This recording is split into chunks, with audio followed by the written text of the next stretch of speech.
What's up guys? So for today's video is meron tayong susubukan about sa ating audio, sa ating video, para ma-check natin kung maganda ba yung quality. Kasi nung nakaraang vlog is napakapangit talaga ng audio natin guys. So I'm so sorry talaga kasi wala talaga tayong mic adapter. Pero meron tayong ginawang paraan para mabigyan kayo ng magandang audio. So ngayon is tinatry natin ngayon gamitin yung DIY natin.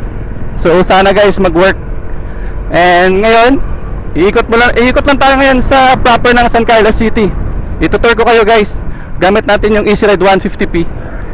So tara, strolling lang tayo guys. And yung last upload natin guys is yung paghatid natin kay Mrs. Wow. So wala pa tayong ginamit na DIY dun sa audio natin, kaya ganun pa rin yung audio, pangit pa din. And sinabi natin doon about sa engine braking ng motor natin. And for me, meron talagang engine braking yung Easy Ride 150p, especially sa downhill. Kasi na-try ko siya guys nung last na vlog natin, yung fuel consumption tayo. And sa mga hindi pa pala nakapanood, meron tayong content guys about sa fuel consumption natin. Paki-check na lang po sa ating YouTube channel. Nandun po yun, naka-upload na po. And sa mga nakapanood na, maraming salamat. And sana patuloy pa rin po kayong sumuporta. Tuloy-tuloy lang tayo guys. So ngayon, ikot tayo sa city proper ng San Carlos. Malit lang naman yung San Carlos guys, pero napakaganda kasi napaka-accessible niya sa lahat. Meron siyang mall, kagaya nito, City Mall. Yan. Meron din ditong Gaisano. Tsaka mura din yung mga bilihin, especially sa mga gulay nila. Kasi malapit lang sila sa sa bundok. So dito binabagsak kadalasan yung mga gulay, kaya mura lang siya. So medyo traffic ngayon kasi magsisilabasa na mamaya yung mga estudyante. Alas 12 na kasi ngayon guys, pero naisipan pa natin mag vlog. Ang tirik ng araw ngayon eh. Gusto ko lang kasi matry ngayon yung ginawa nating DIY about sa audio natin. So sana maganda yung quality.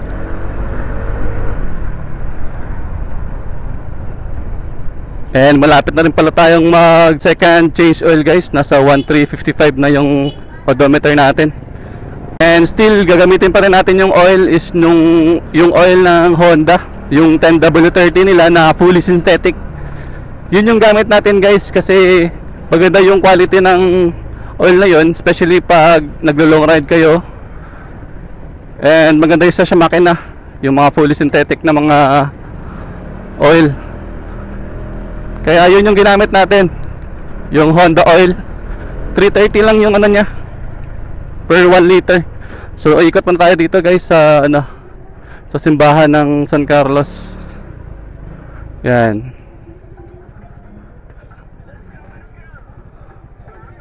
Ito yung simbahan ng San Carlos guys. Hindi ko alam kung cathedral to or old church na to dito, pero parang luma na rin siya. So ito guys yung Catholic Church ng San Carlos City. So di na tayo papasok guys, dadaan lang tayo. Yan, strolling lang talaga tayo ngayon guys. And dito naman yung public plaza nila. Yan. Yung malapit na tayo mag second change oil. And gagawan din natin ng content yan guys, kung paano mag change oil ng motor natin. Yung first change oil natin is sa casa mismo tayo nagpa-change oil. Kasi medyo wala pa tayong tools, na hindi pa tayo nakabili ng tools para sa change oil natin sa ating motor. So next vlog natin guys, or next upload na content natin about sa change oil naman natin. So ngayon guys is approaching tayo sa boulevard ng San Carlos City. So ikot tayo dito guys kasi maganda talaga. Uy, lalo na ngayon mataas yung tubig. Pag dumiretso ka dyan, ako, langoy ka talaga. Yun, oh. Ganda. So, ito yung boulevard ng San Carlos City, guys. So, ikot tayo.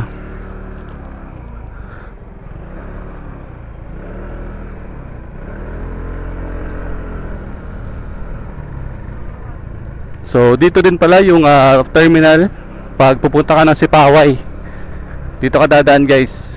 Yan, dito yung mga bangka. Malapit na kasi dito yung Sipaway Island. Siguro around 5 to 10 minutes lang nandun ka na. Nandun yung Sipaway, guys, oh.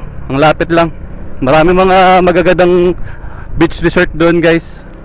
Lalo na yung Whispering Palms. Yan. Sabi, ganda ng tubig. So dito yung boulevard nila. Paggabi, meron dito mga kainan, like mga yung inasal, mga seafoods. Yan, dito sila paggabi. So ngayon, di sila nagpupwesto.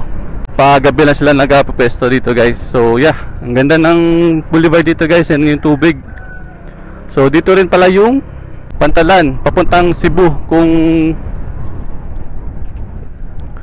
nandito yung port, guys, pag pupunta kayo ng Cebu, going to Toledo, Cebu. Yan, dito yung port nila, guys. Nandyan yung fast craft, yung light ferry. Meron din mga cargos ng mga barko. Yan. So, ganun ka-accessible yung area ng San Carlos City, guys. Napakaganda. Yan. Nagre-record pa tayo. Yun. So, tara, ikot tayo, guys. So sana maganda na yung audio natin, guys.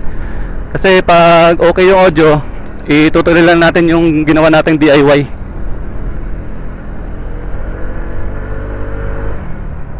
Yan, dito yung yung terminal ng Sipaway, guys. Yung mga bangka nila. Mura lang yung papunta doon. Mura lang yung pamasahe. Nasa 20 to 30 pesos lang siguro per head. Yan.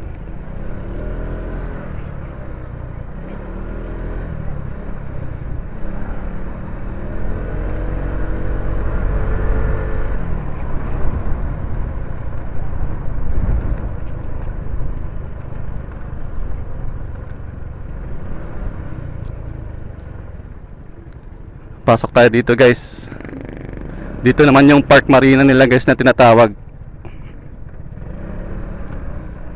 Medyo inaayos pa yung daan. Hindi pa siya sementado. So siguro soon sementada na nila to. Yan. Picture natin yung motor natin, guys.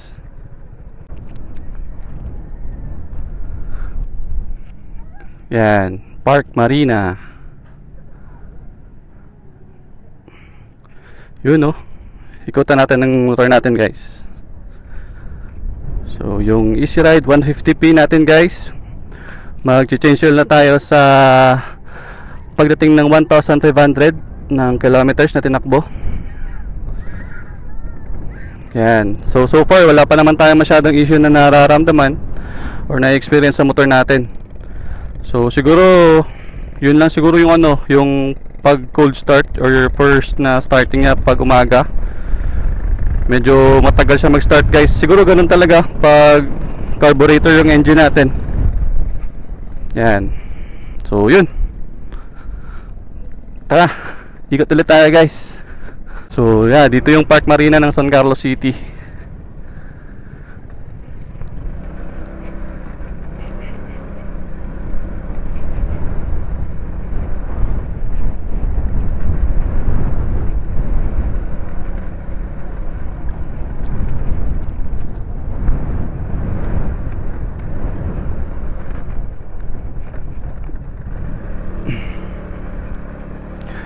Maganda yun yung play ng shock natin, guys, ha. Kita nyo, dinaanan natin kanina. Medyo malubak din yun. So maganda yung shock ng ating Easy Ride 150p. Sa mga nagtatanong, okay yung play ng shock natin. Di na kailangan magpalit, guys. For me, okay na. For me as a rider na 90 kilograms to 95, 5'11 yung height, medyo mabigat din tayo. So yeah, okay naman yung play niya, guys. Wala naman tayong issue dun sa shock ng ating motor, front and sa rear. Okay yung yung shock na guys.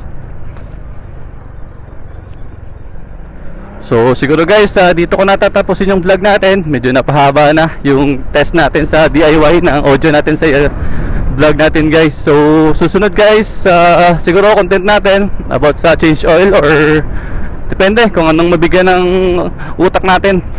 So yun lang guys, salamat sa panonood. Subscribe guys for more content. So ingat kayo lagi, peace.